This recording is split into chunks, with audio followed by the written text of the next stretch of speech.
Vice President Sara Duterte tatakbo bilang presidente sa 2028. Mga oposisyon nagkagulo nag-react.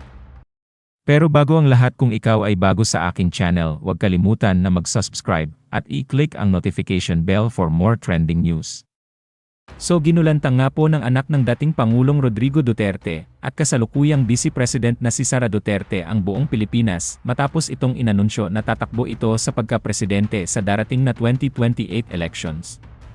Sa kanyang speech sa isinagawa niyang press conference, binanggit niya ang Bible verse na nagsasabing, maraming plano sa puso ng tao, ngunit ang layunin ng Panginoon ang siyang nananaig. Sinabi ni Sara na inabot siya ng 47 years bago niya naunawaan na ang kanyang buhay ay hindi lamang para sa kanya.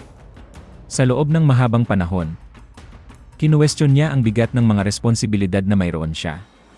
Pagkatapos, binigyang diin niya na ilang buwan matapos niyang gampanan ang posisyon na hawak niya ngayon, nakita na niya ang kawalang katapatan ni Pangulong Bongbong Marcos pagdating sa mga pangako nito noong kampanya. Sinabi rin ng pangalawang Pangulo na pinili niyang umalis sa gabinete kahit alam niyang magreresulta ito sa mga aksyon para sa kanyang impeachment. Humingi rin siya ng paumanhin sa publiko, sinabi rin niya na hindi siya kailanman natakot sa mga pagtatangka na siraan ang kanyang pangalan, ngunit nakaramdam siya ng takot para sa mga bata at sa susunod na henerasyon. Pagkatapos, ipinahayag niya na hindi siya maaaring lumuhod sa harap ng bawat Pilipino upang humingi ng tawad. Sa halip, iniaalay niya ang kanyang buhay, ang kanyang lakas, at ang kanyang kinabukasan sa paglilingkod sa bayan, matapos ang pag-anunsyo agad na nagsilabasan ang mga reaksyon ng mga oposisyon at iba pang grupo na kontra kay Sara Duterte. Ayon sa kanila, naniniwala sila na kalkulado ang timing ng pag-anunsyo ng presidential candidacy ni Sara Duterte sa paparating na national elections. Isinabay ito ng bisi sa pag-usad ng nakasampang impeachment complaint laban sa kanya sa mababang kapulungan ng Kongreso. Sa pananaw ni Attorney Tony Labina, itinaon din ito ni Sara sa paparating na confirmation of charges hiding ni dating Pangulong Rodrigo Duterte sa International Criminal Court sa Feb 23. Ayon sa mga ito, buo na ang script ni VP upang kunin ang simpatya sa taong bayan. Dapat naman nila itong papanagutin sa mga umano'y katiwaliang ginawa nito, kasama ng umano'y questionabling paggastos ng confidential funds. Nagbigay naman ng reaksyon ang mga naoposisyon na sina Senator Risa Hontiveros, Kiko Pangilinan, Leila de Lima at iba pang kumukontra sa kanya. Oh, well, sabi ng mga paborito nating mga philosophers, tayo po ay may free will, so gamitin po natin. 2026 pa lang ang tinitingnan ko. 2026 pa lang ako nakatuto. Yun lang ang aking comment.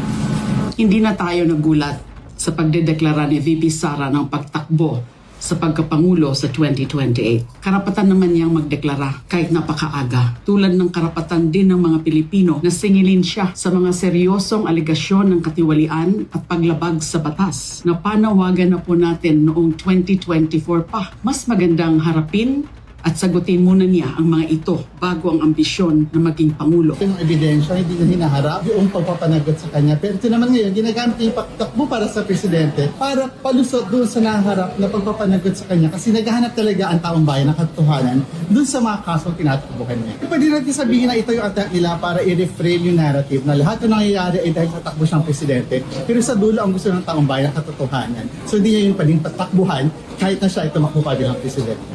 Well, in my head, this is a distraction.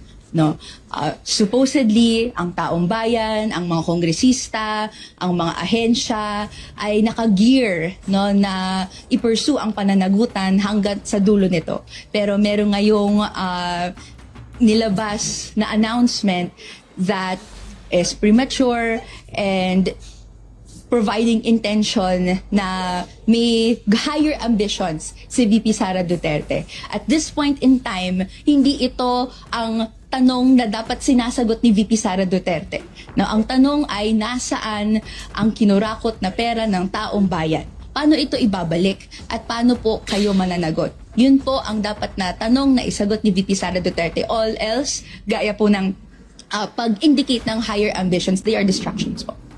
It may also be a desperate attempt to divert attention away from the real issue. That is the questionable use of the confidential intelligence funds of the OVP and the DepEd budget, the use of fake names as well as yung pagsasawalang bahala po sa mga proseso ng checks and balances at accountability, tulad ng pagpapaliwanag mismo kung paano ginagastos ang pondo ng taong bayan. Ay, kanya-kanya ano yan eh. To each his own. Diba?